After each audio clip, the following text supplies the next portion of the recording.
Okay, let's go ahead and talk about more multiplication properties of exponents. Specifically, in this case, we're talking about the concept of raising a power to a power. So what does that mean? Well, look at example 1. You see that we have here z to the 5th in parentheses and then an exponent of 3 on the parentheses.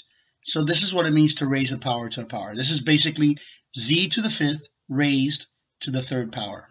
So to understand what this means and how this works, think about what the exponent of 3 is telling us to do. The exponent of 3 is telling us to multiply z to the 5th power by itself 3 times.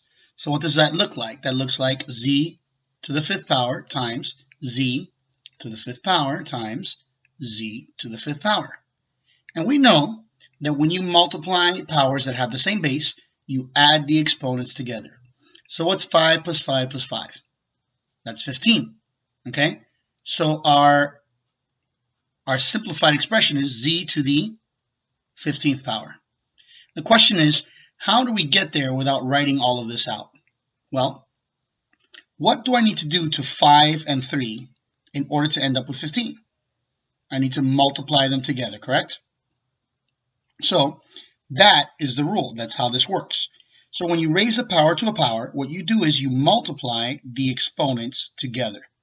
So z to the 5th raised to the 3rd power, the exponents 5 and 3, 5 times 3 is 15, and that's how we arrive at the simplified expression z to the 15th power. All right, let's look at a few more examples. Over here, number 2, we have x to the 7th raised to the negative 2nd power.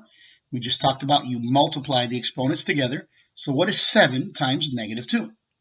That is negative 14. So we get x to the negative 14th power, okay? And do we stop there? No, we don't stop there because we already know what to do with negative exponents. Negative exponent means get the reciprocal, okay? Or drop this term that has a negative exponent down to the bottom if it's on top, okay? So I can rewrite x to the negative 14th as 1 over x to the 14th power, because once you perform the reciprocal, you lose the negative off the exponent. Okay, next example. M to the 2nd raised to the 7th power times n to the 5th power.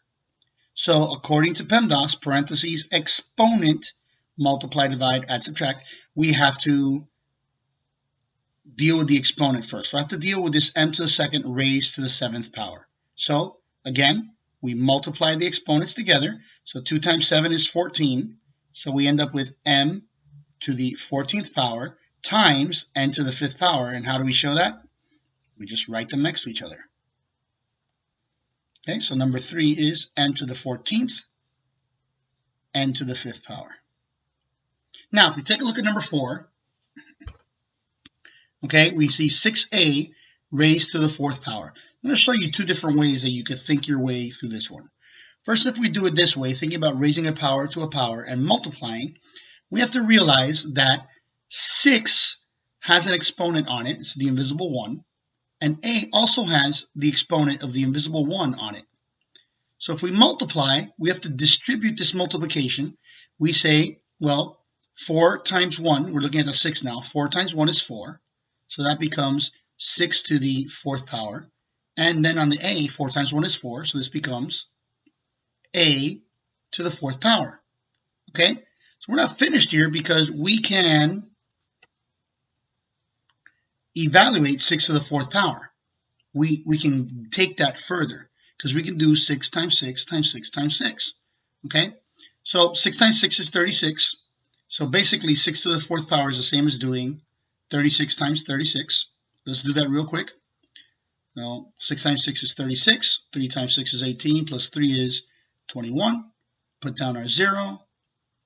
3 times 6 is 18.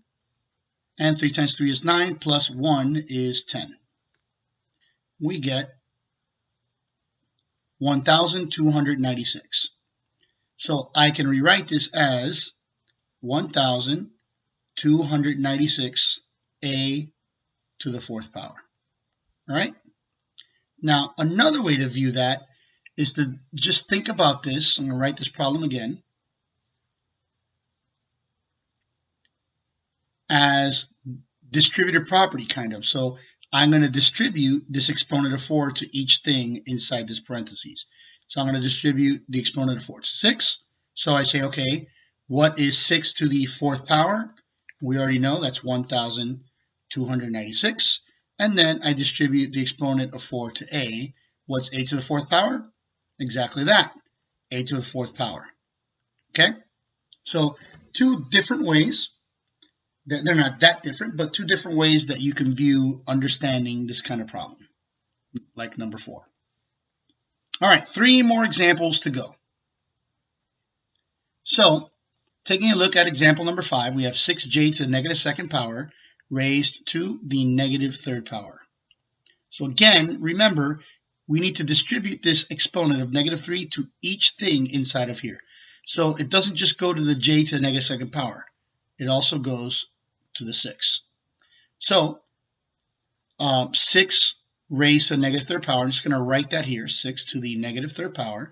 And then here, j to the negative 2nd power raised to the negative 3rd power. So we have to multiply the exponents. So what's negative 2 times negative 3? Positive 6. Okay? And so now we have 6 to the negative 3rd power, j to the 6th power.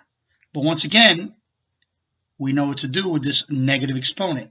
This means we need to write a fraction, and it needs to move from the top of this fraction to the bottom of the other fraction. So, sorry, 6 to the negative 3rd power moves to the bottom of this fraction and becomes 6 to the 3rd power, and on top we have j to the 6th power, and then finally we can evaluate 6 to the 3rd power. So 6 to the 3rd power is 216. So now we have on top j to the 6th power. And this is my simplified expression.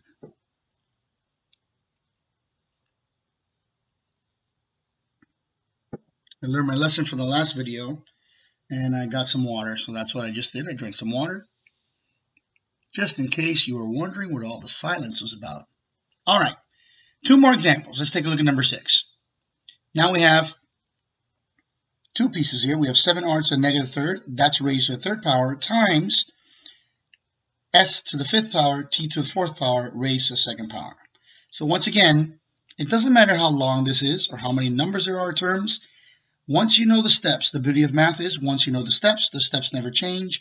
All you got to do is follow the proper order, and you can get the answer. Okay? So let's distribute here. We have here 7 to the 3rd power.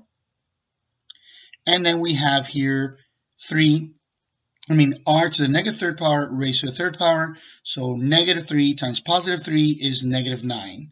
So this becomes r to the negative 9th power. Over here, s to the 5th raised to the 2nd power. 5 times 2, we multiply the exponents, is 10. So we have here s to the 10th power. And then t to the 4th power raised to the 2nd power. That's 4 times 2 is 8. So we have t to the 8th power. Again, here we have our negative exponent. So by now we know we got to take a negative exponent and it changes places. These are all on top. If we think of this expression as a fraction over 1, these are all on top. So that r to the negative 9th is going to have to move down to the bottom. Moves down to the bottom, and it becomes r to the 9th power. Then we have 7 to the 3rd. Well, 7 times 7 is 49, and 49 times 7 is 4 times 7 is 28, plus 6 is 34. So 49 times 7 is 343. So we have 343 times s to the 10th times t to the 8th. So this is our simplified expression here. 343 s to the 10th t to the 8th over r to the 9th power. Looks like a lot, but once again, you follow the steps. You go one step at a time, and you can do this. All right, final example. Let's go ahead and get right to it. Here we have 3b to the negative 4th, c to the negative 2nd, and all of that is raised to the 6th power. And then we have c to the 3rd. So let's go ahead. First, I have to raise 3 to the 6th power. I'm just going to write it for now. 3 to the 6th power. Then b to the negative 4th, I have to raise that to the 6th power. So once again, multiply the exponents. Negative 4 times positive 6 is negative 24. So it becomes b to the negative 24th power.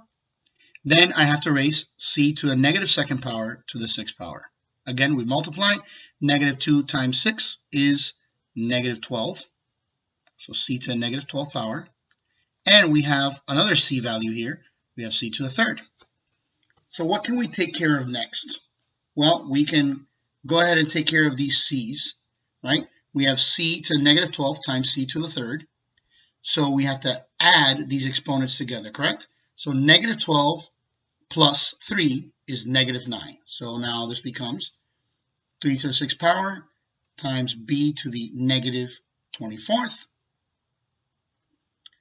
times c to the negative 9th power. Next step, we see that we have 2 terms with negative exponents. And so we need to move those. Again, we can think of this expression as a fraction over 1. So we know we're going to need to move these to the bottom of our new fraction. So b to the negative 24th moves to the bottom and becomes b to the 24th. And c to the negative 9th moves to the bottom and becomes c to the 9th. And that's what the bottom of our fraction is going to look like. And on the top, all we're left with is 3 to the 6th power. So once again, if you think of 3 to the 6th power, that's 3 times 3 times 3 times 3 times 3 times 3. And 3 times 3 is 9. So that's like 9 times 9 times 9. 9 times 9 is 81. And so 81 times 9 is 729. So that goes to the top. And so here is our final simplified expression for this lesson. Okay, I hope that you now understand a little bit better how to raise a power to a power.